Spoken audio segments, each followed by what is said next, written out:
Salut tout le monde, comment ça va?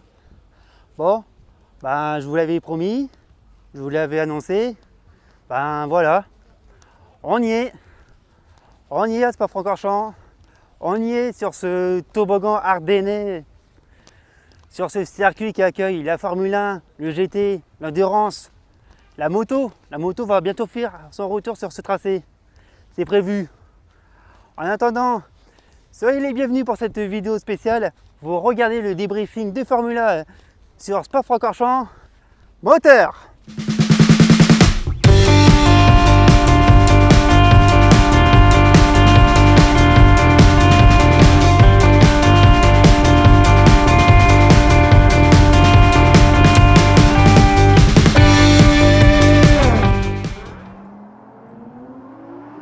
Un circuit mythique connu de tous.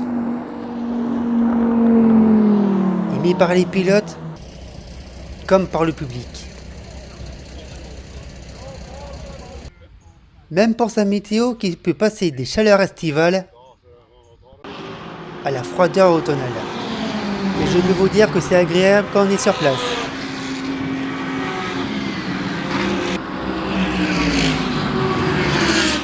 On surnomme Spa-Francorchamps le toboggan des Ardennes en rapport à sa localisation géographique.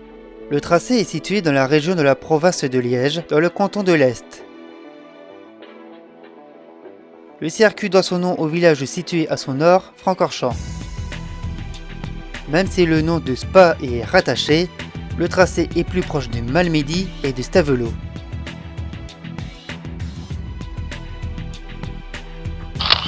C'est à la fin de la Première Guerre mondiale que le canton va devenir belge. Le poste de douane se trouvant à l'eau rouge, qui faisait office de frontière entre la Belgique et l'Allemagne, n'a plus de raison d'exister. L'idée de créer un circuit qui irait de Francorchamps à Béversey, Malmedy et Stavelot émerge. En 1920, Jules Dezière, alors patron du journal La Meuse, veut faire renaître la Coupe de la Meuse, une course qui existait bien avant la guerre. Il se rend sur la région de Spa à la recherche d'un futur circuit. Il va à Francorchamps accompagné de Joseph de Crawez, bourgmestre de Spa. Les deux hommes y rencontrent le baron Henri Langlois von Hoffem, président de la commission sportive de l'Automobile Club de Belgique, aujourd'hui la RACB. Après plusieurs consultations des cartes et roulage en voiture, le tracé est choisi. Les routes 32, 23 et 240 qui relient Francorchamps, Malmedy et Stavelot, formant un triangle est le tracé idéal. Le circuit de Francorchamps est né. Historiquement, les trois hommes ont dû choisir un endroit idéal pour travailler dans d'excellentes conditions. Pour ça, ils ont choisi l'hôtel des Bruyères, situé à Francorchamps et non loin du futur tracé. Le lieu existe toujours, même s'il a changé de nom. Malheureusement, il est fermé. Chose étonnante, la première course automobile prévue pour 1921 ne verra qu'une seule voiture engagée. Elle sera remplacée par une course de moto. Il faudra attendre 1922 pour que les voitures foulent la piste pour le Grand Prix de Belgique. Le circuit se modernise avec la construction d'une cabine de chronométrage, une tribune de presse et un tableau d'affichage. Et en 1924, le RACB va organiser la première des grandes classiques de l'endurance, les 24 heures de Francorchamps.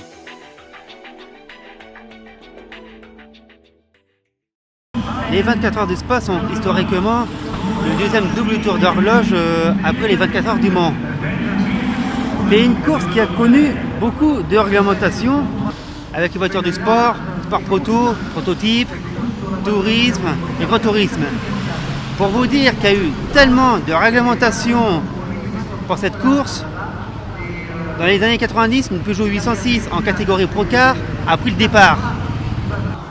Pour vous dire que cette course est un succès populaire en sport automobile, la première année du GT en 2001 a accueilli 39 voitures au départ. Cette année, en 2019, on est à 71 voitures qui sont au départ. Pour vous dire que les stands Formule 1 et Endurance sont archi bondés. Un autre chiffre aussi, ça peut vous aider aussi, 82, soit le record de participants à l'édition 2000, grâce aux catégories Superproduction et Groupe N.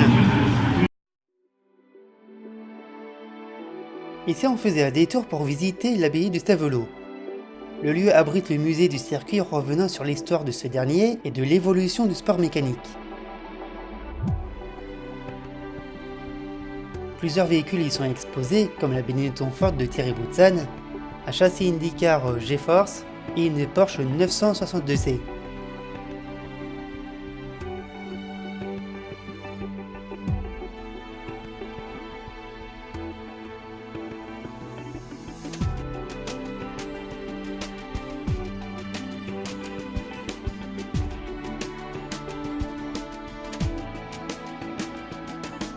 Revenons sur l'histoire du circuit avec un moment fascinant. En 1939, les organisateurs suppriment le virage en U du poste de douane pour le remplacer par un virage artificiel.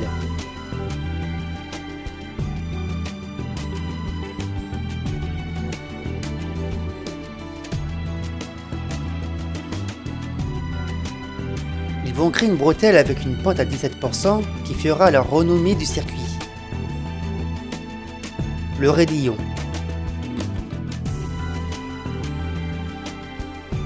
C'est bizarre de se dire que ce virage qui a un mur corné à ses pieds n'est pas naturel. Mais l'année 1939 sonne le glas pour une période de paix. À la fin de la Seconde Guerre mondiale, le circuit et ses installations sont dans un état désastreux. C'est alors que Auguste Busseret, ministre des Travaux publics et également bourgmestre de Liège, va débloquer une enveloppe de 5 millions de francs belges pour reconstruire le circuit. Les installations sont réaménagées avec une tribune de 3000 places et la modification du virage de Stavelot.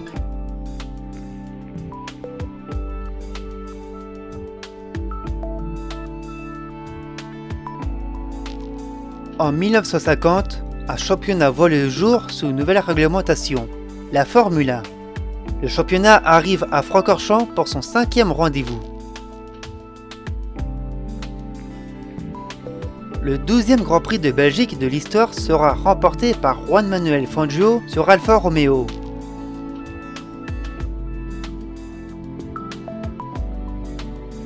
Au fur et à mesure de l'arrivée de plusieurs courses auto et moto, le circuit se modernise avec l'élargissement de la piste en 1951 et la pose des premiers rails de sécurité en 1963.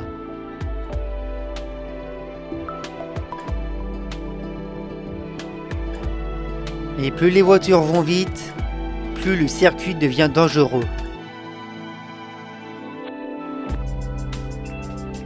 La Formule 1 le quittera en 1970. Les 1000 km et les 24 heures y rouleront toujours jusqu'en 1978.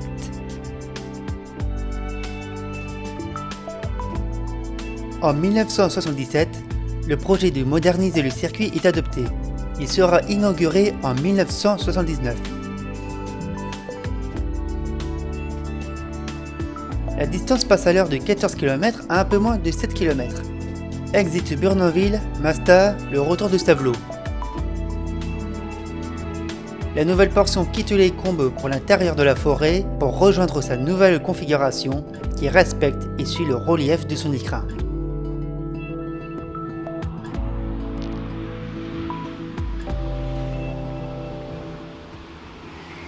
Le circuit, comme je vous le disais, faisait à l'époque une distance de 14 km et empruntait les routes départementales. Ici, ce sont les virages du Combe. Et si on se retourne de l'autre côté, la caméra vient bien suivre, l'ancien tracé qui a emprunté la route départementale pour rejoindre Burnanville. Vous savez quoi? On va la prendre cette route. On prend la route de Spa, c'est son nom. Direction Burnanville. Donc on va quitter le virage des Combes. Au passage, pardon pour l'audio qui est dégueulasse et aussi pour certaines vibrations dues au support de la caméra. En même temps, vous allez comprendre pourquoi l'ancien tracé des Francorchamps était un tracé qui était magnifique, rapide et dangereux.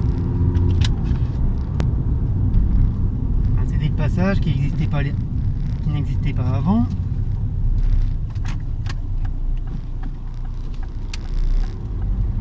Voilà.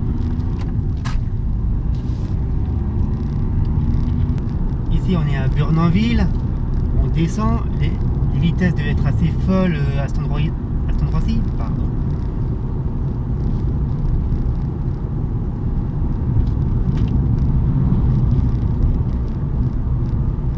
Ça c'est une Porsche.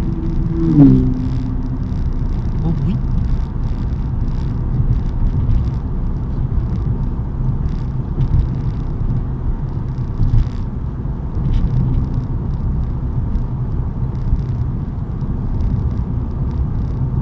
On descend en roue libre. Non, c'est pas un placement de produit. On arrive sur le virage de Malmedy. Pareil, virage très rapide, bien à l'aveugle. Enfin, je dis bien à l'aveugle, c'est les arbres qui vont me tromper, bien sûr.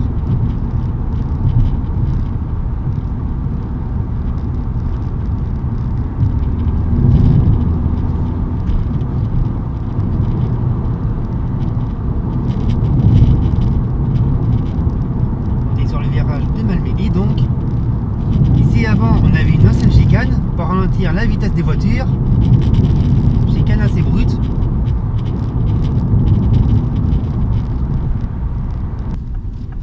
À la fermeture de l'ancien tracé, les routes sont un petit peu réappropriées.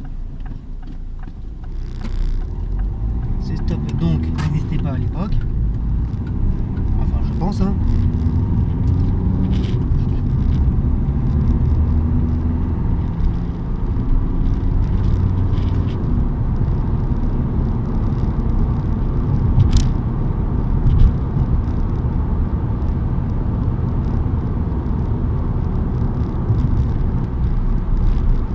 Une grande ligne droite entre le virage de Malmedy et on va arriver à Masta, là aussi où il y avait une chicane.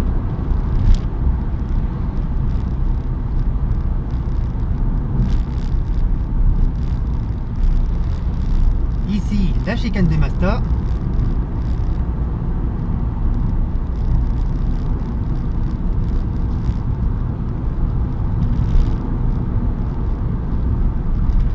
Masta, on y arrive. Sa friterie, son historien. Salut Mathieu. Les vitesses devaient être assez folles quand même sur ce tracé. On arrive à Stavelot. On va prendre le virage qui a été construit en 1947. On va prendre directement à droite. Grande courbe pour faire demi-tour.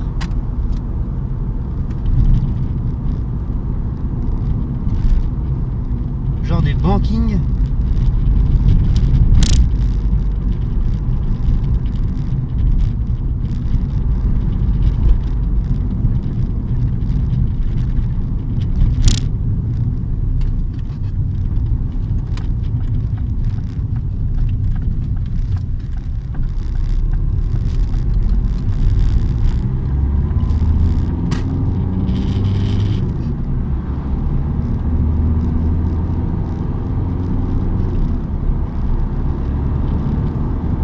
On va remonter jusqu'à Blanchimont.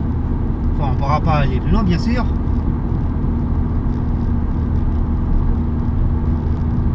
N'empêche, on est dans un endroit où il y a beaucoup d'arbres. D'ailleurs, ça a été un sujet à polémique pour la sécurité. Un problème qui a été résolu dans les années 60.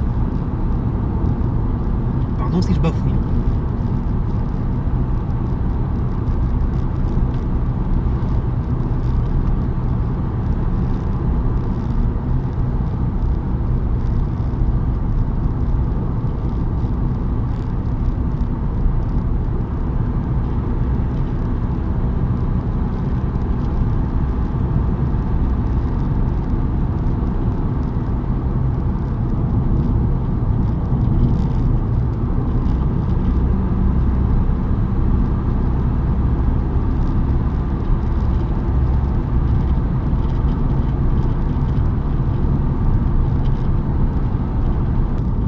Et voilà, on arrive à l'entrée sud du circuit, là où les équipes et les pilotes arrivent pour entrer dans l'enceinte, surtout les camions.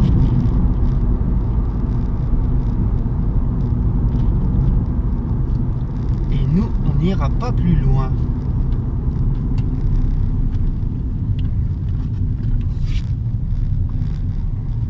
Et ce n'est pas les dernières modifications que le circuit va connaître.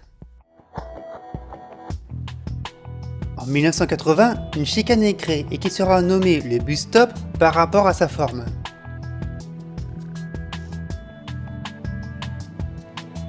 La Formule 1 retrouvera Francorchamps en 1983, moyennant de nouveaux travaux pour accueillir le championnat.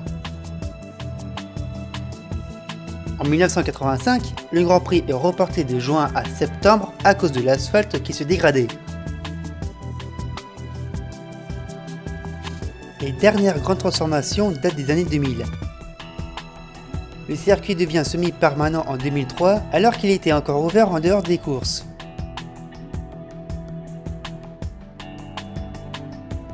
Il deviendra permanent en 2007 avec une nouvelle modification du bus stop et aussi de nouveaux stands, plus grands, plus modernes.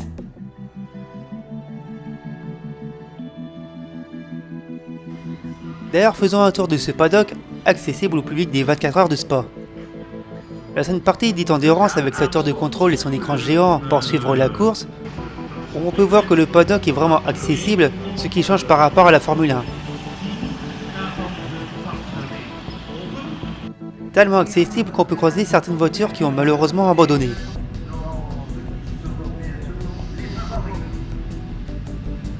BMW de Crognez, la 34, il y a 7 secondes qui séparaient ces voitures avant.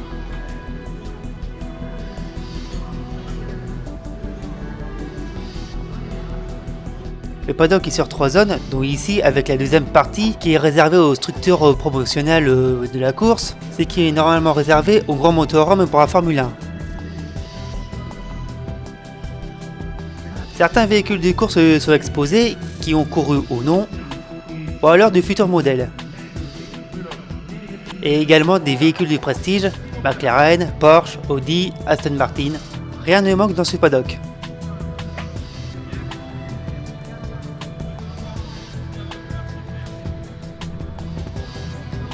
Ici la partie Formule 1 avec l'imposante structure WRT Audi qui cache la plupart des stands à l'anneau.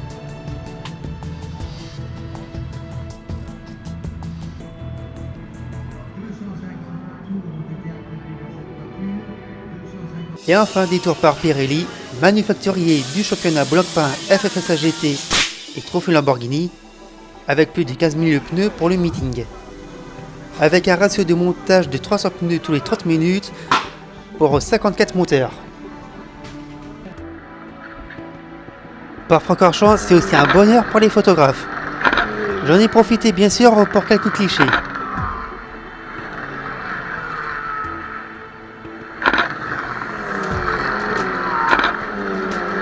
C'est aussi un bonheur pour les sportifs. Avec un dénivelé d'environ 100 mètres, il faut aimer la marche. Si vous comptez vous y rendre, entraînez-vous avant, je vous le conseille fortement.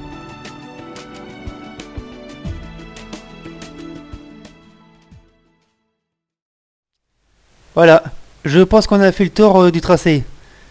Tracé que j'ai parcouru à pied comme beaucoup de spectateurs venus assister au week-end des 24 heures. Et puis je peux vous dire que 7 km à pied sur ce circuit c'est long, c'est très long. Peut-être 1 heure et demie à faire ça. J'avais vu l'année dernière pourtant, c'était la première fois qu'ils testaient l'expérience. Cette année c'était plus réussi. Il y avait beaucoup de monde à franchir le raidillon, à faire le tour, à ramener des souvenirs. J'ai vu beaucoup repartir avec des morceaux de voiture, que ce soit le petit morceau d'aileron au gros morceau arrière d'un pare-choc de Porsche GT3 RR. Oh les mecs, quand ils vont montrer ça à leurs potes, t'as trouvé ça où? Ah, sur un circuit. Ah non, c'est fou, c'est fou. D'ailleurs, je devais vous faire un tour du circuit en vidéo, vous expliquer certains endroits.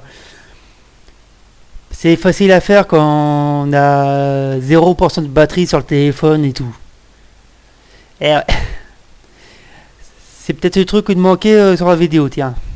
Pour être vrai, j'ai passé un super moment pour cette course, me balader autour du circuit, sur le circuit, comme je vous disais, dans les paddocks Formule Renault, Lamborghini Trophée, championnat de France GT qui était invité aussi. Tout le paddock du Blancpain GT, Endurance, F1, les structures des équipes, des officiels, des sponsors. Être libre à visiter ce paddock, ça va être ennuyé. Il y a que l'intérieur des box, la direction de course que j'ai pas pu faire, bien sûr. Oh, il y a aussi eu d'autres moments avec la parade à Spa.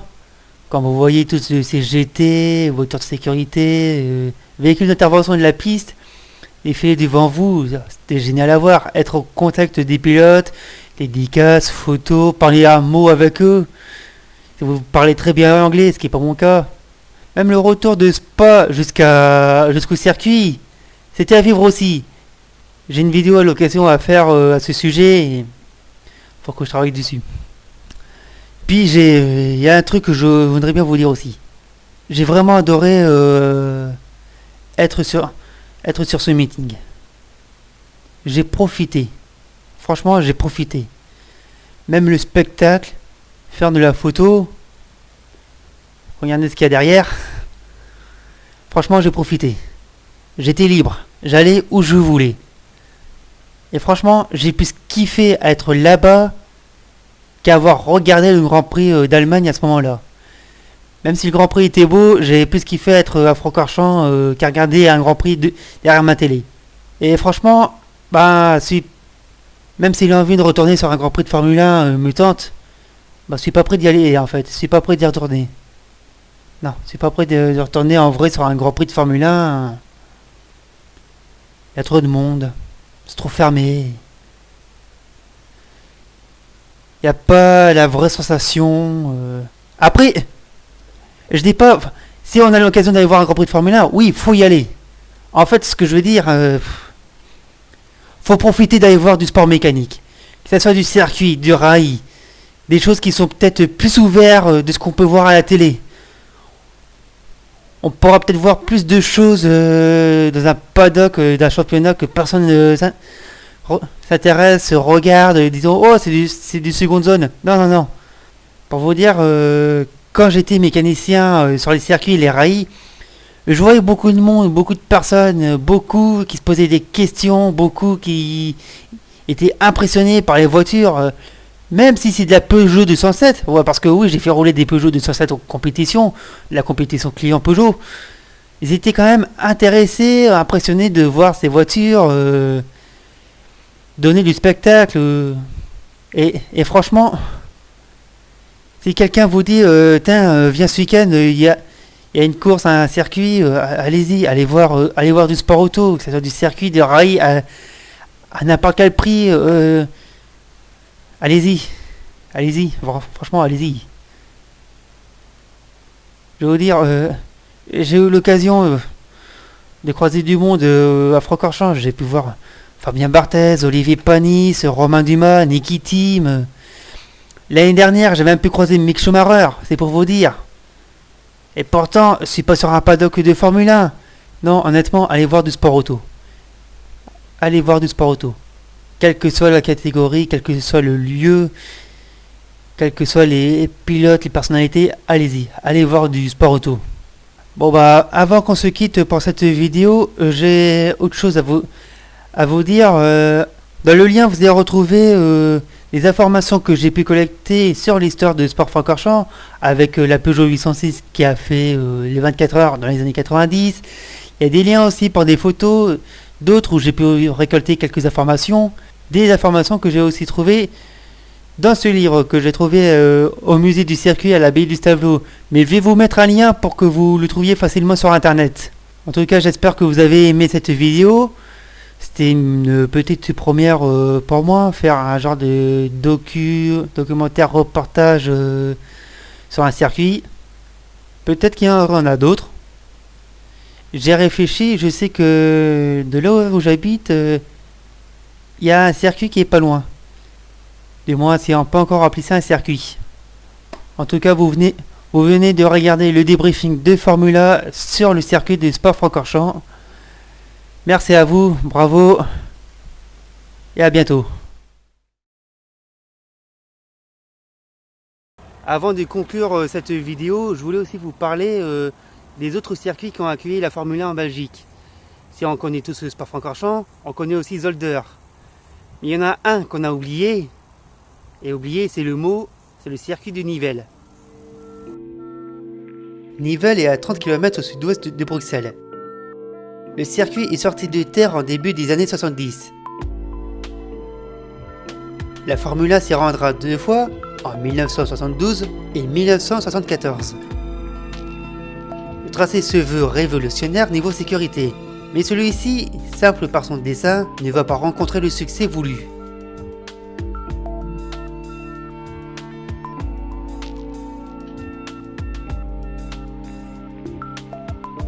Le circuit sera même déclaré en faillite en 1975, puis fermé en 1981. Les infrastructures seront détruites dans les années 90.